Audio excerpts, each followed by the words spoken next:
মহানবী সাল্লাল্লাহু আলাইহি সাল্লাম বেঁচে থাকাকালীন ঈদের দিনের একটি শিক্ষণীয় ঘটনা শুনবেন। আমাদের প্রাণপ্রিয় রাসূল সাল্লাল্লাহু আলাইহি সাল্লাম ছিলেন একেবারেই এতিম। এতিম ছিলেন বলেই তিনি বুঝতেন এতিম ও অসহায়দের মনের কষ্ট, জীবনের কষ্ট, কাজের কষ্ট। তাদের সকল কষ্টই তিনি অনুভব করতেন একান্ত হৃদয়ে। ফলে তাদের যেসব কষ্টের তুষার দূর করার জন্য রাসূল সাল্লাল্লাহু আলাইহি সাল্লাম সময় সময় থাকতেন ব্যাকুল। তাদের প্রতি তার বিশাল হৃদয়, আকাশের মতো, তার চেয়েও বিশাল। বিশাল ছিল তার মন ও ভালোবাসার দরিয়া। সেখান থেকে উঠে আসতে দরদের তুফান, মমতার ঢেউ। সেই ঢেউ আছড়ে পড়ত নবীর সাল্লাল্লাহু আলাইহি সাল্লাম এর চারপাশে। সকলের হৃদয়ের দুকুল ছাপিয়ে যেত রাসূল সাল্লাল্লাহু আলাইহি সাল্লামের ভালোবাসার কমল তুষারে। মানুষের প্রতি মানুষের ভালোবাসা সে তো এক মহৎ গুণ। মানুষকে ভালোবাসতেন রাসূল সাল্লাল্লাহু আলাইহি সাল্লাম মন দিয়ে, প্রাণ দিয়ে, জীবন দিয়ে। কিন্তু এতিম, গরিব, দুস্থ এবং অসহায়দের প্রতি রাসূলের ভালোবাসার মাত্রাটা ছিল অনেক বেশি, অনেক গুণ বেশি, যার কোনো তুলনাই হয় না। সেই ভালোবাসার নজির তো রয়ে গেছে রাসূল সাল্লাল্লাহু আলাইহি সাল্লামের জীবনেই। তার জীবন ইতিহাস যেমন শিক্ষণীয়, তেমনি পালনীয়। ঈদ মানেই তো খুশি আর খুশি, আনন্দের ঢল।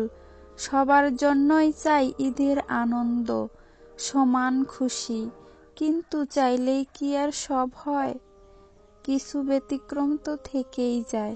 যেমন রাসূলের সাল্লাল্লাহু আলাইহি সাল্লামের এক ঈদে নামাজ শেষে ঘরে ফিরছিলেন দয়ার নবী। তিনি দেখলেন মাঠের এক কোণে বসে কাঁদছে একটি তুলতুলে ছোট্ট কোমল শিশু। এই খুশির দিনেও কান্না! অবাক হলেন রাসূল সাল্লাল্লাহু আলাইহি সাল্লাম। তার হৃদয়ের বেদনার ঢেউ আছড়ে পড়ল। রাসূল সাল্লাল্লাহু আলাইহি সাল্লাম ছেলেটির কাছে গিয়ে কান্নার কারণ জিজ্ঞাসা করলেন। শিশুটি বলল, আমার আব্বা আম্মা নেই, কিন্তু কেউ আমাকে আদর করে না, কেউ আমাকে ভালোবাসে না, আমি কোথায় যাব? এতিম নবী রাসূল সাল্লাল্লাহু আলাইহি সাল্লাম। ছেলেটির কথা শুনে গুমরে কেঁদে উঠল নবীজি সাল্লাল্লাহু আলাইহি সাল্লামের কোমল হৃদয়। জেগে উঠল তার মর্মবেদনা। তিনি পরম আদরে শিশুটিকে বাড়ি নিয়ে গেলেন। অতঃপর হযরত আয়েশা রাদিয়াল্লাহু তাআলা আনহাকে ডেকে বললেন, হে আয়েশা, ঈদের দিনে তোমার জন্য একটি উপহার নিয়ে এসেছি। এই নাও তোমার উপহার। ছেলেটিকে পেয়ে দারুণ খুশি হলেন হযরত আয়েশা রাদিয়াল্লাহু তাআলা আনহা। দেরি না করে মুহূর্তেই তাকে গোসল করিয়ে জামা পরালেন। অতঃপর তাকে পেট ভরে খেতে দিলেন। রাসূল সাল্লাল্লাহু আলাইহি সাল্লাম ছেলেটিকে বললেন, আজ থেকে আমরাই তোমার পিতামাতা, আমরাই তোমার অভিভাবক। রাসূল সাল্লাল্লাহু আলাইহি সাল্লামের কথা শুনে ছেলেটির চোখে মুখে রয়ে গেল আনন্দের বন্যা। এই ছিল এতিমের প্রতি রাসূল সাল্লাল্লাহু আলাইহি সাল্লামের ভালোবাসা, এক বিরল দৃষ্টান্ত।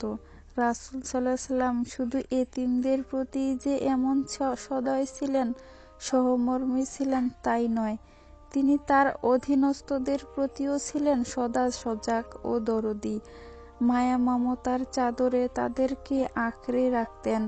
তাদের কষ্ট যেন কোনো কষ্টই না হয়, মনে যেন কোনো প্রকার দুঃখ না থাকে, দয়ার নবী সাল্লাল্লাহু আলাইহি সাল্লাম সেদিকে খেয়াল রাখতেন সর্বক্ষণ। রাসূলের দুজন খাদেম চাকর ছিলেন, একজন হযরত যায়েদ আর একজন হযরত আনাস রাদিয়াল্লাহু তাআলা আনহু। তাদের সাথে রাসূল সাল্লাল্লাহু আলাইহি সাল্লাম কখনোই মনিবসুলভ আচরণ করতেন না, কড়া ভাষায় কথা বলতেন না, খারাপ ব্যবহার করতেন না, মেজাজও দেখাতেন না, আদেশ কিংবা নির্দেশের কঠোরতাও দেখাতেন না, বরং আপন পরিবারের সদস্যের মতোই তাদের সাথে ব্যবহার করতেন। একই খাবার খেতেন, একই ধরনের জীবন যাপন করতেন। কি আশ্চর্যের ব্যাপার, তাই না? আজকের দিনে যা কল্পনাও করা যায় না। হযরত যায়েদ রাদিয়াল্লাহু তাআলা আনহার কথাই বলি না কেন, ছোট্টবেলায় তিনি মা বাপ থেকে হারিয়ে যান। আল্লাহর রহমতে তার আশ্রয় হয় রাসূল সাল্লাল্লাহু আলাইহি সাল্লামের ঘরে। যখন তার পিতা মাতার সন্ধান পাওয়া গেল, তখন তারা ছুটে এলো রাসূল সাল্লাল্লাহু আলাইহি সাল্লামের কাছে।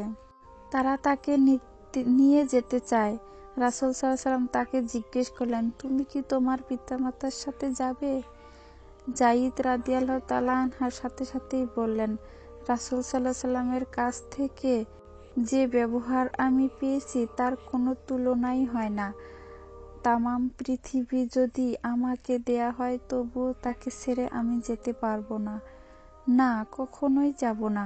হযরত আনাস রাদিয়াল্লাহু তাআলা আনহা, তিনি ৮ বছর বয়সে রাসূল সাল্লাল্লাহু আলাইহি সাল্লামের খেদমতে এসেছিলেন। দীর্ঘ ১০ বছর পর্যন্ত রাসূলের খেদমত করেছিলেন। সেই হযরত আনাস রাদিয়াল্লাহু তাআলা আনহা বললেন, দীর্ঘ ১০ বছর রাসূল সাল্লাল্লাহু আলাইহি সাল্লামের খেদমত করেছি, কিন্তু এই ১০ বছরের মধ্যে কোনো একটি দিনও রাসূল সাল্লাল্লাহু আলাইহি সাল্লাম আমাকে একটি কথাও ধমক দিয়ে বলেননি। এমনই ছিল রাসূল সাল্লাল্লাহু আলাইহি সাল্লামের আচরণ ও ব্যবহার। এমনই ছিল তাদের প্রতি তার হৃদয়ের ভালোবাসা। এমনই ছিল তার উদারতা। ছিল দয়া ও মমতার অসীম সাগর, সাগরের চেয়েও অধিক। রাসূল সাল্লাল্লাহু আলাইহি সাল্লামের মতো এমনই হৃদয়ের অধিকারী হতে হবে আমাদের, যে হৃদয় হবে ভালোবাসায় পূর্ণ, মমতায় টইটম্বুর, যে হৃদয় হবে আকাশের চেয়েও প্রশস্ত, সাগরের চেয়েও বিশাল।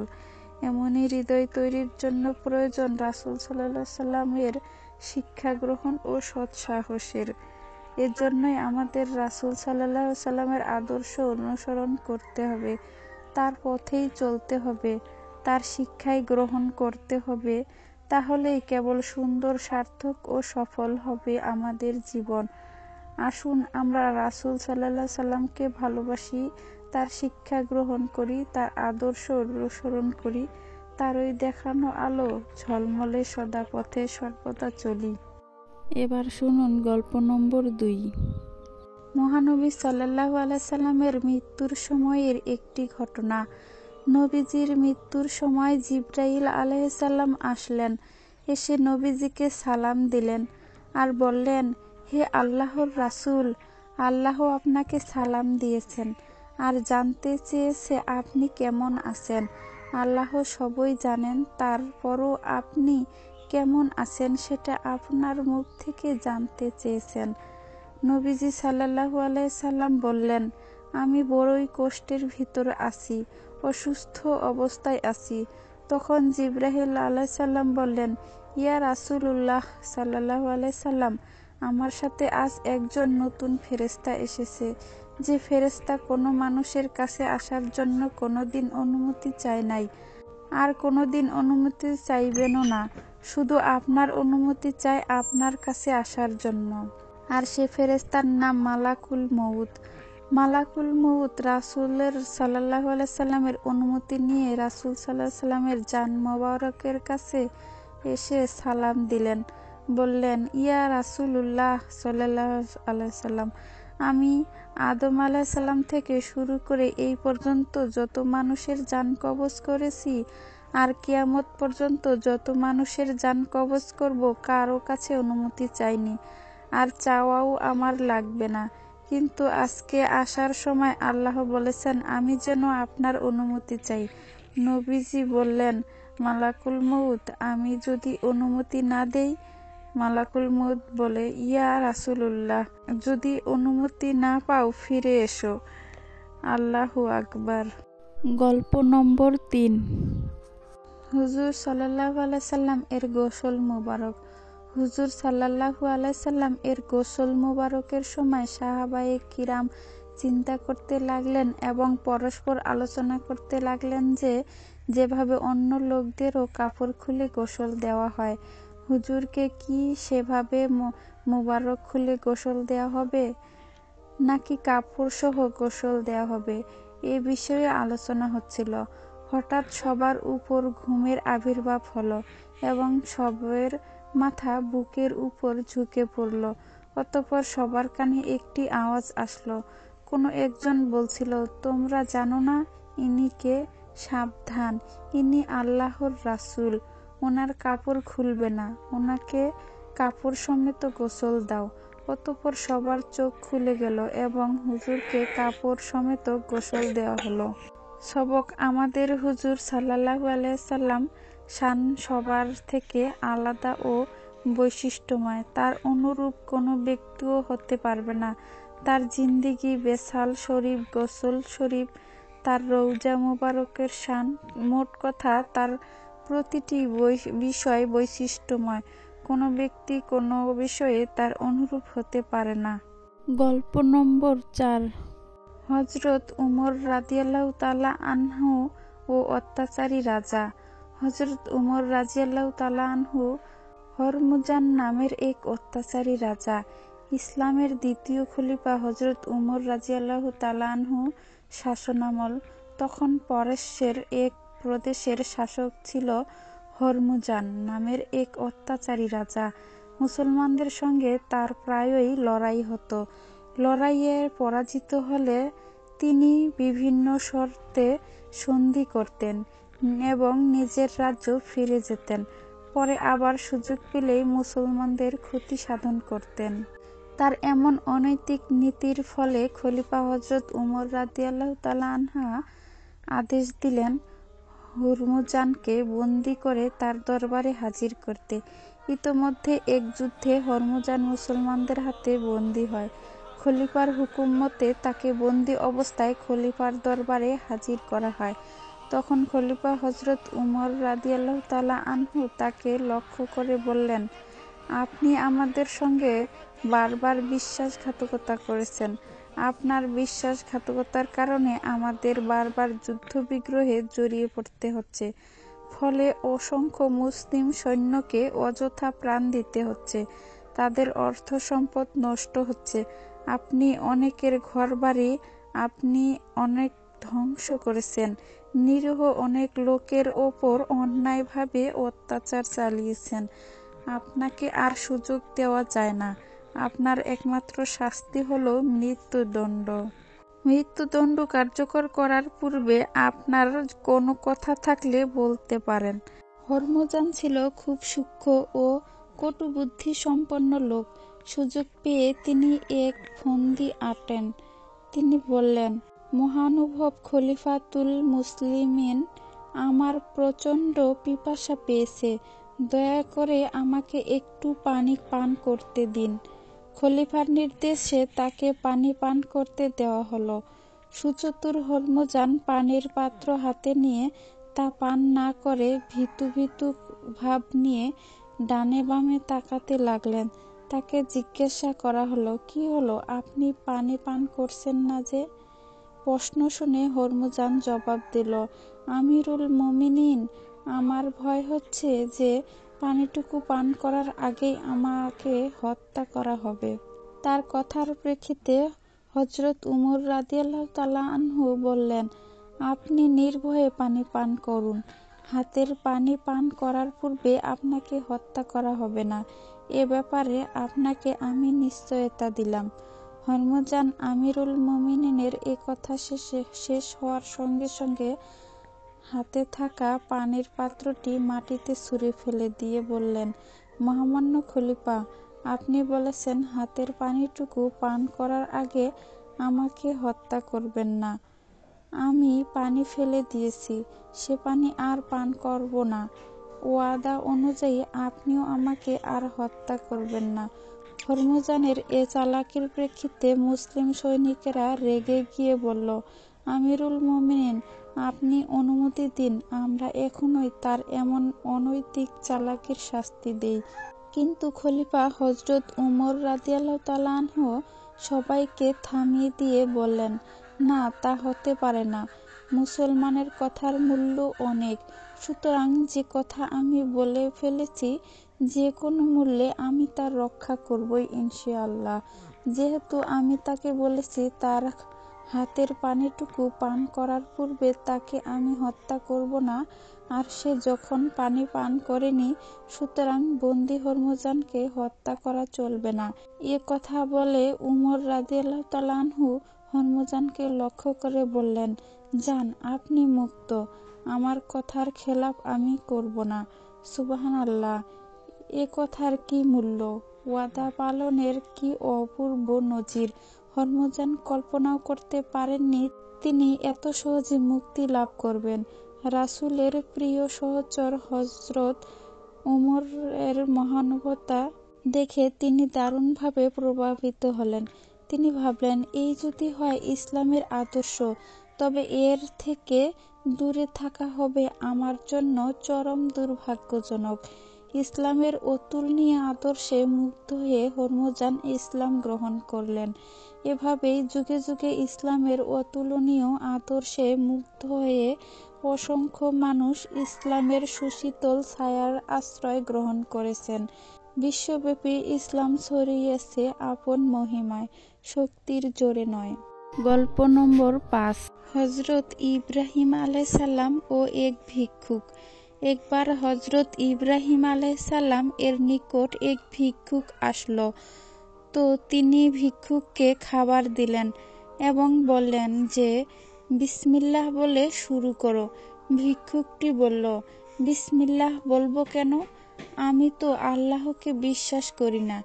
ইব্রাহিম আলাইহিসসালাম এ কথা শুনে ভিক্ষুকের কাছে থেকে থালা কেড়ে নিলেন এবং বললেন, যাও, তুমি আল্লাহকে বিশ্বাস করো না, তোমাকে খেতে দিব না। ভিক্ষুক ঘরের দরজা থেকে বেরিয়েছে মাত্র আল্লাহ তাআলা তৎক্ষণাৎ ইব্রাহিম আলাইহিসসালাম এর উপর ওহী নাজিল করলেন। বললেন, হে ইব্রাহিম, সে আমাকে বিশ্বাস করে না, সেটা তার আর আমার মধ্যকার ব্যাপার। কেন তুমি রুটি ফিরিয়ে নিলে? যাও, তাকে ডেকে এনে আবার খেতে দাও। সুবহানাল্লাহ! আল্লাহ কত দয়াশীল! যারা ঈমান এনেছে এবং আমল করে, তার প্রতি আল্লাহর দয়া কেমন হবে একটু ভেবে দেখুন। এক রাখাল যুবক একদিন একটি খুব সুন্দর যুবতী মেয়েকে দেখল। মেয়েটিকে রাখাল বিয়ের প্রস্তাব দিল। মেয়েটি রাজি হয়ে গেল। তারা দুজনে মিলে গেল কাজীর কাছে বিয়ে পড়ানোর জন্য। কাজী মেয়েটিকে দেখে নিজেই পছন্দ করে ফেলল এবং বলল, ও তো রাখাল, আমি তোমাকে বিয়ে করব। এতে রাখাল ও কাজীর মধ্যে ঝগড়া লেগে গেল। এবার তারা তিনজনে মিলে নালিশ নিয়ে গেল পুলিশের কাছে।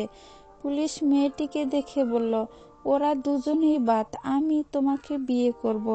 এবার রাখাল, কাজী ও পুলিশ এই তিনজনের মধ্যে গোলমাল লেগে গেল।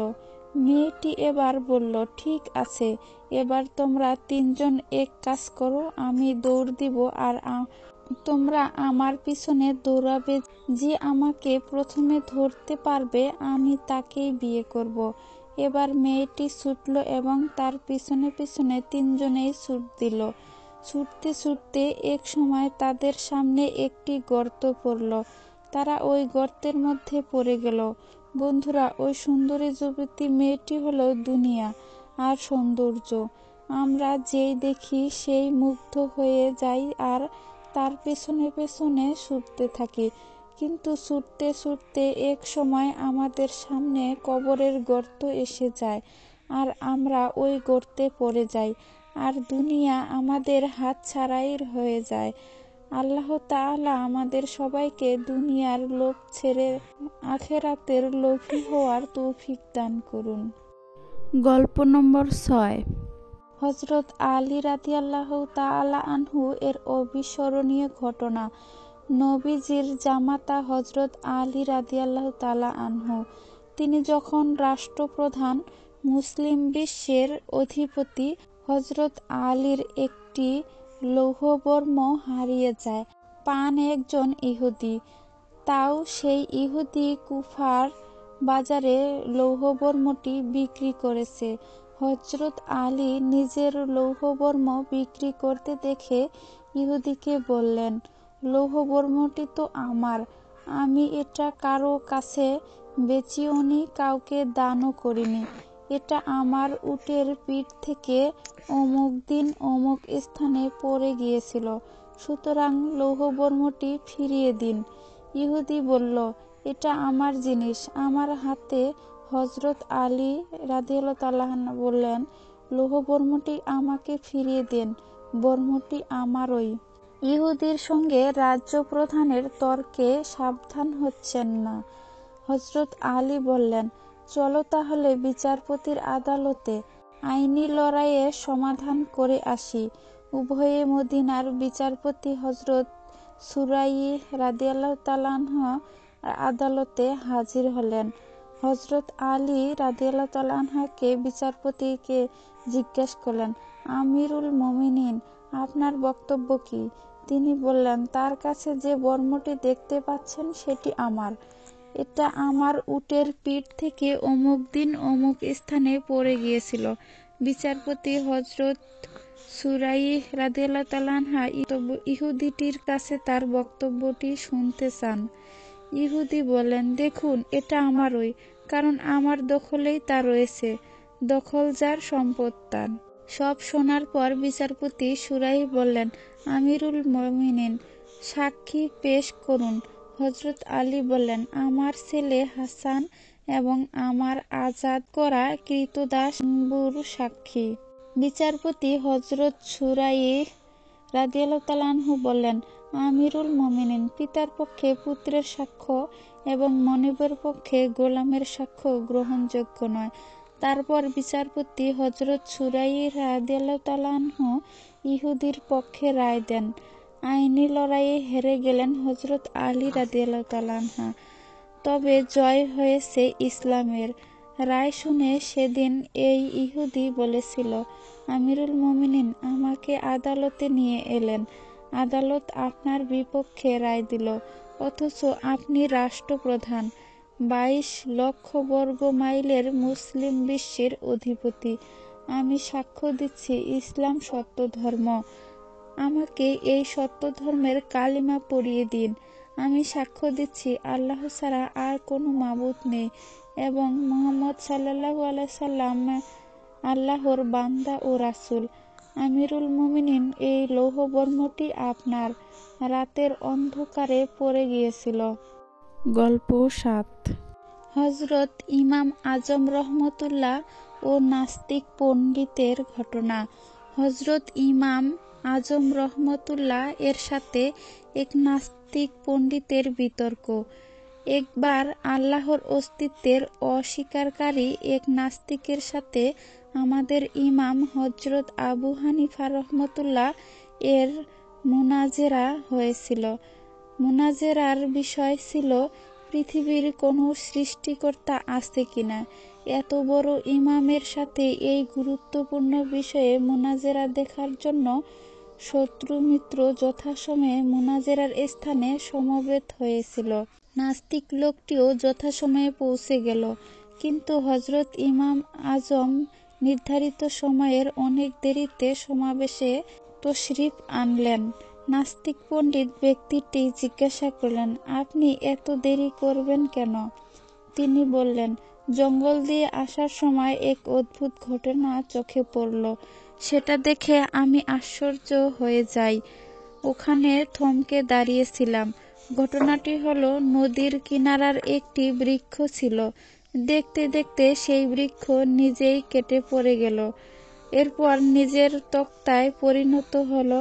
অতঃপর সেই তক্তাগুলো নিজেরাই একটি নৌকা হয়ে গেল এবং সেই নৌকা নিজেরাই নদীতে নেমে গেল এবং নিজেই নদীর এপার থেকে ওপারে যাত্রী আনা নেওয়া করতে লাগলো এবং নিজেই প্রত্যেক যাত্রী থেকে ভাড়া আদায় করছিল। এই দৃশ্যটি দেখতে গিয়ে আমার দেরি হয়ে গেল। নাস্তিক পণ্ডিত এটা শুনে অট্টহাসি দিলেন এবং বলল, আপনার মতো এক বুজুর্গ ইমামের পক্ষে এরকম জঘন্য মিথ্যা কথা খুবই আশ্চর্যের ব্যাপার। এরকম কি করে নিজে নিজে কিছু হতে পারে? কোনো কারিগর না থাকলে এরকম কাজ কিছুতেই হতে পারে না। হযরত ইমাম আজম বললেন, এটি তো কোনো কাজই না। আপনার মতে এর থেকে অনেক বড় বড় কাজ এমনিতেই হয়। এ পৃথিবী, এ আসমান, এ চাঁদ, সূর্য, তারকারাজি, বাগানসমূহ, রং বেরং এর নানা রকম ফুল, সুমিষ্ট ফল, এ পাহাড় পর্বত, জীবজন্তু, মানব দানব, সব কিছু কোনো সৃষ্টিকর্তা ব্যতীত এমনিতেই হয়ে গেছে। যদি একটি নৌকা কোনো কারিগর ছাড়া এমনিতেই তৈরি হয়ে যাওয়াটা মিথ্যা হয়, তাহলে সমস্ত পৃথিবীর সৃষ্টিকর্তা ব্যতীত নিজে নিজেই তৈরি হয়ে যাওয়াটা ডাহা মিথ্যা ছাড়া আর কি হতে পারে? নাস্তিক পণ্ডিত এ বক্তব্য শুনে বিমোহিত হয়ে গেল এবং সঙ্গে সঙ্গে স্বীয় ভ্রান্ত ধারণা ত্যাগ করে মুসলমান হয়ে গেল। গল্প ৮। হযরত উমর রাদিয়াল্লাহু তাআলা আনহু এর দেহরক্ষী। হযরত উমর রাদিয়াল্লাহু তাআলা আনহু এর শাসন আমলে একদিন এক ব্যক্তি তাকে জিজ্ঞাসা করলেন, আপনি সঙ্গে করে কেন দেহরক্ষী আনেন নাই? ওই লোকের প্রশ্নের জবাবে হযরত উমর রাদিয়াল্লাহু তাআলা আনহু বললেন, আমাকে রক্ষা করা জনগণের কাজ নয়, জনগণকে রক্ষা করাই আমার দায়িত্ব। অপর একদিন দেখা গেল সেই উমর ইবনুল খাত্তাব ভারী একটি পানির মশক ঘাড়ে নিয়ে হাঁটছেন। বিস্মিত বিমুগ্ধ তার পুত্র তাকে জিজ্ঞাসা করলেন, কেন আপনি এরূপ করছেন?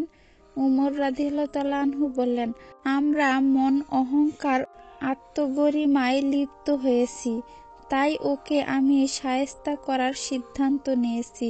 উমর রাদিয়াল্লাহু তাআলা আনহু ন্যায়দণ্ডের রক্ষায় মানুষের ব্যাপারে যেমন কঠোর ছিলেন তেমনি কঠোর ছিলেন নিজের ব্যাপারেও। গল্প ৯। ইয়েমেনের এক বাদশাহ। মহানবী সাল্লাল্লাহু আলাইহি সাল্লাম এর আবির্ভাবের 1000 বছর আগে ইয়েমেনের বাদশাহ ছিলেন হুমানি। তিনি একবার স্বীয় রাজ্য পরিভ্রমণে বের হয়েছিলেন। তার সাথে ছিল 1000 আলেম ও হেকিম, 1,32,000 এবং 1,13,000 পদাতিক সেপাই। এমন শান শৌকতে বের হয়ে যেত। ভ্রমণ করতে করতে যখন মক্কা মুয়াজ্জিম মক্কায় পৌঁছলেন, তখন তার এ বিশাল বাহিনীকে দেখার জন্য মক্কাবাসী কেউ আসলো না। বাদশাহ আশ্চর্য হয়ে গেলেন। উজিরের আজকে জিজ্ঞাসা করলেন। উজির উনাকে জানালেন, এ শহরে এমন একটি ঘর আছে যাকে বাইতুল্লাহ বলা হয়। এ ঘরের খাদেমগণ, এখানকার বাসিন্দাগণ পৃথিবীর সমস্ত লোক সীমাহীন সম্মান করে। আপনার বাহিনী থেকে অনেক বেশি লোক নিকটবর্তী ও দূর দূরান্ত থেকে এ ঘর জিয়ারত করতে আসে এবং এখানকার বাসিন্দাগণের সাধ্যমতো খেদমত করে এবং চলে যায়। তাই আপনার বাহিনীর প্রতি উনাদের কোনো আকর্ষণ নেই। এটা শুনে বাদশার রাগ আসলো এবং কসম করে বললেন, আমি এ ঘরকে ধূলিসাৎ করব। এটা বলার সাথে সাথে বাদশাহর নাক, মুখ ও চোখ থেকে রক্ত ঝরতে লাগলো এবং এমন দুর্গন্ধময় পুঁজ বের হতে লাগলো যে ওর পাশে বসার কারো সাধ্য রইল না। এ রোগের নানা চিকিৎসা করা হলো, কিন্তু কোনো কাজ হলো না। সন্ধ্যায় বাদশার সফর সঙ্গী ওলামায়ে কিরাম একজন আলেমকে বললেন, রোগ হচ্ছে আসমানি, চিকিৎসা হচ্ছে দুনিয়াবি। হে বাদশাহ মহোদয়, আপনি যদি কোনো খারাপ নিয়ত করে থাকেন, তাহলে অনতিবিলম্বে সেটা থেকে তওবা করুন। এবং বাদশাহ মনে মনে বাইতুল্লাহ শরীফ এবং এর খাদেমগণ সম্পর্কিত স্বীয় ধারণা থেকে তওবা করলেন এবং সাথে সাথে রক্ত ঝরা এবং পুঁজ পড়া বন্ধ হয়ে গেল। আরোগ্যে খুশিতে বাদশাহ বাইতুল্লাহ শরীফের রেশমি চড়ালেন এবং শহরের প্রত্যেকের বাসিন্দাকে 7টি সোনার মুদ্রা ও 7 জোড়া রেশমি কাপড় নজরানা দিলেন। অতঃপর এখান থেকে মদিনা মুনাওয়ারা গেলেন এবং সফরসঙ্গী ওলামায়ে কিরামের মধ্যে যারা আসমানি কিতাব সম্পর্কিত বিজ্ঞ ছিলেন ও পাথর পরীক্ষা করে দেখলেন, তখন তারা সংকল্প করলেন, আমরা এখানে মৃত্যুবরণ করব এবং এ জায়গা ত্যাগ করে কোথাও যাব না। আমাদের কিসমত যদি ভালো হয় তাহলে কোনো এক সময় শেষ নবী তাশরিফ আনলে আমরাও সাক্ষাৎ করার সৌভাগ্য লাভ করব, অন্যথায় কোনো এক সময় তার পবিত্র জুতার ধূলিতে উড়ে আমাদের কবরের নিকট নিশ্চয়ই পতিত হবে, যা আমাদের নাজাতের জন্য যথেষ্ট। একথা শুনে বাদশাহ ও সব ওলামাগণের জন্য 400 ঘর তৈরি করলেন এবং সেই আলেমে রব্বানীর ঘরের কাছে হুজুর সাল্লাল্লাহু আলাইহি সাল্লাম এর উদ্দেশ্যে দোতলা বিশিষ্ট একটি উন্নত ঘর তৈরি করালেন এবং ওসিয়ত করলেন যে যখন তিনি অর্থাৎ রাসূল সাল্লাল্লাহু আলাইহি সাল্লাম তাশরিফ আনবেন তখন এ ঘর যেন তার আরামগাহ হয়। এই 400 আলেমকে যথেষ্ট আর্থিক সাহায্য করলেন এবং বললেন, আপনারা এখানে স্থায়ীভাবে থাকুন। অতঃপর সেই বড় আলেম রব্বানীকে একটি চিঠি লিখে দিলেন এবং বললেন, আমার এ চিঠি শেষ নবীর খেদমতে পেশ করবেন। যদি আপনার জিন্দেগিতে হুজুর সাল্লাল্লাহু আলাইহি সাল্লামের আবির্ভাব না ঘটে তাহলে আপনার বংশধরদের ওসিয়ত করে যাবেন যেন আমার এ চিঠিখানা বংশানুক্রমে হেফাজত করা হয়, যাতে শেষ পর্যন্ত শেষ নবীর খেদমতে পেশ করা যায়। এরপর বাদশাহ দেশে ফিরে গেলেন। এ চিঠি 1000 বছর পর নবী করিম সাল্লাল্লাহু আলাইহি সাল্লামের খেদমতে পেশ করা হয়েছিল। কিভাবে পেশ করা হয়েছিল এবং চিঠিতে কি লেখা ছিল তা শুনুন। হুজুর সাল্লাল্লাহু আলাইহি সাল্লামের সম্মানে বাস্তব নিদর্শন অবলোকন করুন। চিঠির বিষয়বস্তু ছিল, অধম বান্দা হুমরাইর পক্ষ থেকে, হে আল্লাহর হাবিব, আমি আপনার উপর ঈমান আনছি এবং আপনার প্রতি যে কিতাব নাজিল হবে সেটার উপরও ঈমান আনতেছি। আমি আপনার ধর্মের উপর আস্থাশীল। অতএব যদি আপনার সাথে আমার সাক্ষাতের সুযোগ হয় তাহলে খুবই ভালো ও সৌভাগ্যের বিষয় হবে, আর যদি আপনার সাক্ষাতের নসিব না হয় তাহলে আমার জন্য মেহেরবানি করে সাফায়াত করবেন এবং কিয়ামত দিবসে আমাকে নিরাশ করবেন না। আমি আপনার প্রথম উম্মত এবং আপনার আবির্ভাবের আগেই আপনার বয়াত করছি। আমি সাক্ষ্য দিচ্ছি আল্লাহ এক এবং আপনার প্রতি সত্যিকার রাসূল, আপনি তার সত্যিকার রাসূল।